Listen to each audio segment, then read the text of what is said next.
இந்திய வரலாற்றில் வீரபாண்டிய கட்டபொம்மனுக்கு ஊமைத்துறையும், பெரிய மருதுவிற்கு சின்ன மருதுவும், பிடல் காஸ்ட்ரோவுக்கு ஒரு எர்னஸ்டோ சேகுவேராவும், அந்த வகையில் வீரப்பனாருக்கு மிக துல்லியமான வழிகாட்டுதலாகவும் வழிநடத்தலாகவும் இருந்தவர் மரியாதைக்குரிய இளையவர் சேத்துக்குழியார் அவர்கள். ஆக சேத்துக்குழியார் அவர்கள் 13 வயதில் வேட்டைக்கு புறப்பட்ட போதுதான் வீரப்பனாருடன் நெருங்கிய தொடர்பு ஏற்படுத்தி கொண்டு வீரப்பனாருடன் ஐக்கியமாகிற வரலாற்று பொக்கிஷம் நடந்தேறியிருக்கிறது. நான் அவரோடு இருந்த நாட்களை இன்றளவும் மறக்க முடியாது. காரணம், தோளில் ஒரு நடத்துனர் பை, கண்டக்டர் பை என்று சொல்லுவார்கள், பேக். எப்பொழுதும் அந்த பேக்கை ஒரு நாளும் கீழே இறக்கி விடவே மாட்டார். கையிலே எந்த நேரத்திலும் 303 என்ற துப்பாக்கியை வைத்து துரிதமாக சுடக்கூடிய பக்குவத்தை அறிந்திருப்பவர். அப்பொழுது ஆற்று கரையிலே குப்புற கவிழ்க்கப்பட்டிருக்கிற பரிசலை ஓடோடி சென்று ஆர்வக்கோளாறாக நான் எடுத்தபோது அந்த பரிசலுக்குள் இருந்த முதலை என்னை கடிக்க வந்தபோது மிக சாதுரியமாக செயல்பட்டு என்னை முதலையிடமிருந்து காப்பாற்றிய பெருமகன் இன்றளவும் அது மறக்க முடியாத சம்பவமாக என் வாழ்க்கையில் இருக்கிறது. தனபாலு போன்ற கோட்டையூர் பங்காளிகளை கோவிலுக்கு வரச் சொல்லி சத்தியம் செய்து இனிமேல் எந்த வம்பு தும்பும் வேண்டாம் என்று முடிவெடுத்ததற்கு பிறகு 5 பேரையும் அங்கேயே சுட்டு கொன்று வெட்டி காவிரி ஆற்றில் துண்டங்களை துண்டு துண்டாக வெட்டி வீசிய கொடூர காட்சிகள் அதில்தான் முதலாக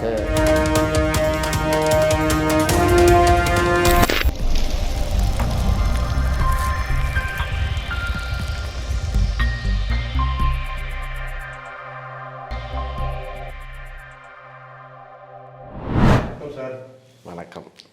வீரப்பன் அவர்களை பற்றி நமக்கு எல்லாருக்குமே பொதுவாக ஒரு விஷயங்கள்லாம் தெரியும், பல விஷயங்கள் தெரியும், நம்ம நிறைய கேள்விப்பட்டிருக்கோம். நீங்கள் உங்கள் தரப்பு மூலமாக நிறைய விஷயங்கள் ஷேர் பண்ணியிருக்கீங்க. பட் இந்த சேத்துக்குழி கோவிந்தன் அவரை பற்றி சொல்லுங்கள் சார். உலக வரலாற்றில் மாபெரும் தலைவர்களுக்கு பக்கத்தில் ஒரு இளம் தலைவர்கள் ஒரு மூத்த தலைவரை பாதுகாத்து வழிநடத்தி தலைமையில் எந்த விதமான சிக்கலும் வராமல் பாதுகாத்த பெருமக்கள் நிறைய பேர் உண்டு. எடுத்துக்காட்டு, இந்திய வரலாற்றில் வீரபாண்டிய கட்டபொம்மனுக்கு ஊமைத்துறையும், பெரிய மருதுவிற்கு சின்ன மருதுவும், உலக வரலாற்றில் நீங்கள் எடுத்துக்கொள்ள போனால் பிடல் காஸ்ட்ரோவுக்கு ஒரு எர்னஸ்டோ சேகுவேராவும், எண்ணற்ற பல தலைவர்களுக்கு பக்கத்தில் மிகப்பெரிய ஆளுமைகள் ஒரு வீர வரலாற்றை நடத்திய சம்பவங்கள் நிறைய உண்டு. அது ஈழத்திற்கும் பொருந்தும். தலைவனுக்கு பக்கத்தில் கிட்டுவும் அதேபோல் பொட்டுவும் இருந்தார்கள் என்பது வரலாறு. அந்த வகையில் வீரப்பனாருக்கு மிக துல்லியமான வழிகாட்டுதலாகவும் வழிநடத்தலாகவும் இருந்தவர் மரியாதைக்குரிய இளையவர் சேத்துக்குழியார் அவர்கள். சேத்துக்குழி என்பது 1934ஆம் ஆண்டு கட்டி எழுப்பப்பட்ட மேட்டூர் அணை துளைவாயில் அமைந்திருக்கிறது தான் அந்த சேத்துக்குழி என்கிற கிராமம். 160 அடி தண்ணீர் வருகிற போது அந்த கிராமமும் தண்ணீருக்குள் மூழ்குகிற அபாயம். ஆகையால் மத்திய அரசு அந்த இடங்களை கையகப்படுத்திய காலகட்டம் 1919களிலேயே கையகப்படுத்திய போது சேத்துக்குழி மக்கள் நூற்றுக்கணக்கான குடும்பங்கள் அங்கிருந்து வெளியேறி அப்புறம் ஆயின. அதில் ஒரு குடும்பம்தான் சேத்துக்குழி கோவிந்தனாருடைய குடும்பம். அந்த குடும்பம் கருங்கலூர், நீதிபுரம், செட்டிப்பட்டி போன்ற பகுதிகளுக்கு செல்லாமல், தமிழ்நாட்டினுடைய எல்லைகளுக்குள்ளேயே இல்லாமல், கர்நாடகத்தினுடைய நுழைவு பகுதியாக இருக்கிற செங்கப்பாடி கோவிநத்தம் பகுதியில் குடியேறினார்கள். கல்லட்டி என்கிற இடத்திலே தான் தனது குடும்பத்தை கொண்டு போய் நிலைநிறுத்தினார்கள். 60க்கும் மேற்பட்ட ஏக்கர் கணக்கிலே நிலப்பரப்புகளை வைத்திருந்த சேத்துக்குழி கோவிந்தனுடைய தாத்தா அவர்கள் அணை கட்டுவதற்காக கையகப்படுத்துகிற போது அனைத்து இடங்களையும் தானமாக வழங்கிவிட்டு அங்கிருந்து வெளியேறிய குடும்பம். சேத்துக்குழி கோவிந்தனாருடைய தாத்தா அவர்கள் கோவிநத்தத்தில் சென்ற பிறகு காட்டு ஓரத்தில் இருக்கிற கல்லட்டி என்கிற இடத்திலே குடிசை அமைத்து விவசாய நிலங்கள் இல்லாமல் பரிதவித்த காலகட்டம். வனவிலங்குகளை வேட்டையாடுகிற அவரது தகப்பனார் கிட்டத்தட்ட 9 பிள்ளைகளை ஈன்றெடுத்தார். ஆரம்ப தொழிலாக இவர்கள் காடுகளுக்குள் சென்று மூங்கில் தொப்பைகளை வெட்டி வந்து அதை சிறிய குச்சிகளாக்கி கூடைகளையும் பஞ்சாரங்களையும் பின்னி அதை மக்களிடத்திலே கொண்டு போய் விற்பனை செய்கிற வேலையை செய்து வந்தது வறுமையில் குடும்பம் தத்தளித்த காலகட்டம். குறிப்பாக சேத்துக்குழியார் அண்ணன் அவர்கள் வீரப்பன் என்கிற பெயரோடு தாங்கக்கூடியவர். 9 பிள்ளைகளுக்கும் தகப்பனாக அம்மாசி என்கிற அவரையும் ஆனந்தாயி என்கிற தாய்க்கும் பிறந்தவர்கள்தான் இந்த 9 பிள்ளைகள். அதில் முதலில் வீரப்பன் அவர்களும் மாதையன் அவர்களும் குழந்தப்பையன் என்கிறவரும் சின்ராசு மற்றும் சேத்துக்குழி போன்ற 5 ஆண் மகன்களை அவர் ஈன்றெடுத்தார். 3 பெண் குழந்தைகளை பெற்றிருக்கிறார். ஒரு குழந்தை இறந்திருக்கிறது. ஆண் குழந்தையில் 6 பெற்றெடுத்து 1 இறந்திருக்கிறது. அந்த இருவரில் குப்பாயி ராசம்மா போன்றவர்கள் இன்றைக்கு வாழ்ந்து கொண்டிருக்கிறதாக செய்திகள். எல்லோருக்கும் கடைசியாக பிறந்தவர் தான் சேத்துக்குழியார். குடும்ப வறுமை கோரத்தாண்டவம் ஆடுகிற போது சின்ராசு, குழந்தப்பையன், ஏன் வீரப்பன் என்கிற மூத்தவர் கூட வீரப்பனாருடைய தகப்பனார் கூசே முனுசாமி அவரோடு நெருங்கிய தொடர்பு ஏற்படுத்தி கொண்டு காடுகளுக்குள் வனவேட்டைகளை தொடங்கிய குடும்பங்கள். அப்படித்தான் இவர்களது குடும்பம் கொஞ்சம் கொஞ்சமாக வளர்ந்தது. இதிலே குழந்தைப்பையன் என்கிறவர் மிகப்பெரிய வேட்டையை நடத்தியவர். வீரப்பனாருடன் இணைந்து, வீரப்பனாருடைய அண்ணன் மாதையனும் இணைந்து. ஆக வீரப்பனார் குடும்பத்தில் ஒரு வீரப்பனும் மாதையனும் இருக்கிறார்கள். சேத்துக்குழி கோவிந்தன் வீட்டிலும் ஒரு வீரப்பன் ஒரு மாதையன் இருக்கிறார்கள். ஆக ஒரு பின்னி பிணைந்த குடும்பமாக அந்த 2 குடும்பங்களும் இருந்த காரணத்தால் சேத்துக்குழி கோவிந்தன் அவர்கள் பள்ளி படிப்பை ஏதுமே தொடராமல் காடுகளுக்குள் வேட்டையாடுகிற தன்மையை கற்றுக்கொண்டவராகவும், பிறகு விவசாய வேலைகளை செய்து வந்ததாகவும், பிறகு மூங்கிலை வெட்டி வந்து கூடை பின்னுகிற கைதேர்ந்த தொழிலை அவர் கற்றுக்கொண்டதாகவும் செய்திகள் இருக்கிறது. ஆக சேத்துக்குழியார் அவர்கள் 13 வயதில் வேட்டைக்கு புறப்பட்ட போதுதான் வீரப்பனாருடன் நெருங்கிய தொடர்பு ஏற்படுத்தி கொண்டு வீரப்பனாருடன் ஐக்கியமாகிற வரலாற்று பொக்கிஷம் நடந்தேறி இருக்கிறது.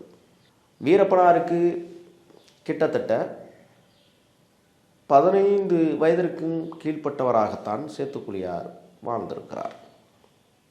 சிறுவயது முதல் வேட்டையில் ஆர்வம் காட்டிய சேத்துக்குழியார் அவர்கள் முயல் வேட்டை, மான் வேட்டை போன்ற வேட்டைகளை களமாடியவர். பிறகு யானை வேட்டைகளிலும் முக்கிய பங்காற்றியிருக்கிறார். கருங்குளூரைச் சேர்ந்த சேவி கவுண்டர் அவர்களின் நட்பும் வீரப்பனாரின் மூலமாக கிடைத்த போது யானை வேட்டையில் மிக துரிதமாக செயல்பட்ட ஒரு சிறிய பையனாக சேத்துக்குழியார் விளங்கினார். நான் அவரோடு இருந்த நாட்களை இன்றளவும் மறக்க முடியாது. காரணம், தோளில் ஒரு நடத்துனர் பை, கண்டக்டர் பை என்று சொல்லுவார்கள், பேக். எப்பொழுதும் அந்த பேக்கை ஒரு நாளும் கீழே இறக்கிவிடவே மாட்டார். கையிலே எந்த நேரத்திலும் 303 என்ற துப்பாக்கியை வைத்து துரிதமாக சுடக்கூடிய பக்குவத்தை அடைந்திருப்பவர். அந்த கண்டக்டர் பையுக்குள் இருக்கிற பொருட்களை நாம் அலசி ஆராய்வோமையானால் பணக்கட்டுகளை பத்திரமாக பதுக்கி வைத்திருப்பார். அதோடு மட்டுமல்ல, சிற்பங்களே செய்வதிலே வல்லவராகவும் இருந்தார். எனக்கு தெரிய நான் போட்டிருந்த யானை தந்த மாலைகளை எல்லாம் அவர்தான் எனக்கு செய்து கொடுத்தார். அந்த பவளங்களைப் போல அந்த யானை தந்தத்தில் உருட்டி அதனுக்குள்ளே ஓட்டை போட்டு அதை நரம்புலே கட்டி தோளிலே தொங்கவிட்டு அழகு பார்க்கிற பெருமை. சிலுவை செய்வார், பொம்மைகள் செய்வார். யானை தந்தத்திலே அவ்வளவு கலை நுணுக்கமானவராக விளங்கியவர் சேத்துக்குழியார் அவர்கள். அதோடு மட்டுமல்ல, களத்திலும் கூர்மையான பார்வையும் நேர்மையான தன்மையும் கொண்டவராக விளங்கினார். கூடுமானவரை எது நியாயம் எது அநியாயம் என்பதை வரையறுத்து சொல்வதற்கு முன்னாலேயே தன் எண்ண ஓட்டங்களில் நிலைநிறுத்தி கொள்ளக்கூடிய பக்குவத்தை சேத்துக்குழியார் அடைந்து வைத்திருந்தார். சொல்லப்போனால் ஒரு படையை வழிநடத்தக்கூடிய ஒரு லெப்டினலாக அல்லது பிரிகேடியராக அவர் வலம் வந்தார் சந்தனக்காடுகளில் என்பது இன்றளவும் அந்த காட்டின் வரலாறுகள் பேசும். ஒரு படையை வழிநடத்தக்கூடிய பக்குவத்தை அடைந்தவர் சேத்துக்குழியார் அவர்கள். படுத்து உறங்கி கொண்டிருந்த போது காற்றில் அசையப்படுகிற மரங்களின் இலைகள் உதிர்ந்தாலும் கூட கண்ணின் விழித்து டப்பன பார்த்து யோசிக்கக்கூடிய தன்மை வாய்ந்தவர். அவரோடு நான் இருந்த காலகட்டம் ஒரு பூக்காலம், தென்றல் வருடிய நேரம், எதற்கும் அஞ்சாத ஒரு பகைமையை உருவாக்கக்கூடிய வல்லமை படைத்த மாபெரும் மாவீரன். எந்த நேரத்திலும் கண் விழித்து தன் படையணியை வழிநடத்தக்கூடிய மிகப்பெரிய பொறுப்பாளியாக இருந்தவர். முதலாக காடுகளில் அவர் வலம் வந்தது 1987களுக்கு பிறகுதான் என்று வரலாற்று சான்றுகள் நமக்கு தருகிறது. சிறுவயது முதல் வேட்டையில் கவனம் செலுத்திய சேத்துக்குழியார் அவர்கள் வீரப்பனாருடன் இணைந்து பல்வேறு வேட்டை தன்மைகளை கற்றுக்கொண்டிருக்கிறார். துடுப்பு இல்லாமல் பரிசிலை எடுத்து தன் கைகளாலேயே காவிரி ஆற்றை கடந்த பக்குவம் அவரது வரலாற்றில் மறக்க முடியாதவை. ஒருமுறை பாலாறுக்கு பக்கத்தில் மாயாருக்கு பக்கத்தில் ஒரு முறை நாங்கள் அதனை கடந்து ஊட்டிக்கு தென்புறமாக இருக்கக்கூடிய பகுதிகளுக்கு செல்ல வேண்டும். தெங்குமரகலா போன்ற ஊர்களுக்கு செல்ல வேண்டுமானால் ஆற்றை கடந்து தான் நாம் செல்ல வேண்டும்.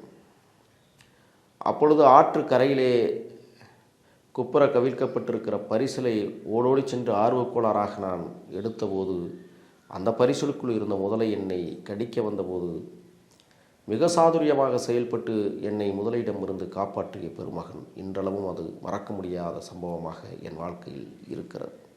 அதோடு மட்டுமல்ல, தினந்தோறும் தேன்களை வலித்து எடுத்து அதை பிழிந்து அந்த தேனை பக்குவப்படுத்தி இரவு முழுக்க உட்கார்ந்து கொண்டு அந்த தேனை கொதிக்க காய்ச்சி அதிலே ஏலக்காய் விதைகளை போட்டு பக்குவம் செய்து விடிகாலையில் பல்துளைக்கு முடித்ததற்கு பிறகு எங்களுக்கெல்லாம் ஒரு குவளை தேன் கொடுத்து சுவை பார்த்து மலை மீது பயிற்சி எடுக்க வைத்த அனுபவத்தை இன்றளவும் என்னால் மறக்க முடியாது.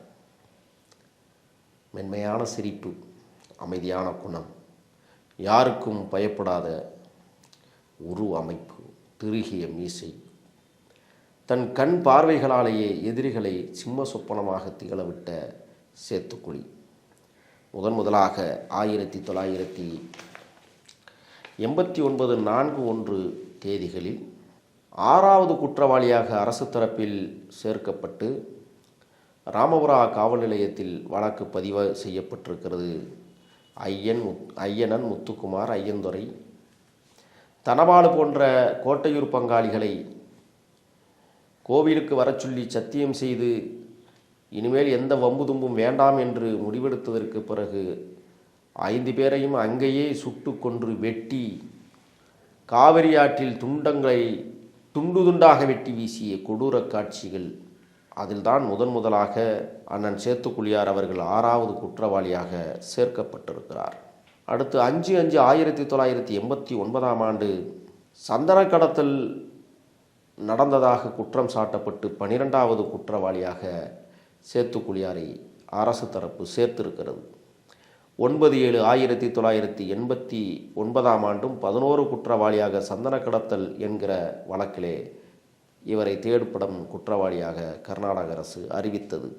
10/4/1990 ஆண்டு 12வது குற்றவாளியாக சேர்க்கப்பட்டு ஆம்புஸ்மலை அட்டாக்கில், அதாவது தினேஷ் ஜெகநாதன் போன்ற காவல்துறை அதிகாரிகளை ஜீப்பிலே வருகிற போது சுட்டு கொன்ற அந்த கோர நிகழ்விலும் சேத்துக்குழியார் அவர்கள் சேர்க்கப்பட்டிருக்கிறார்.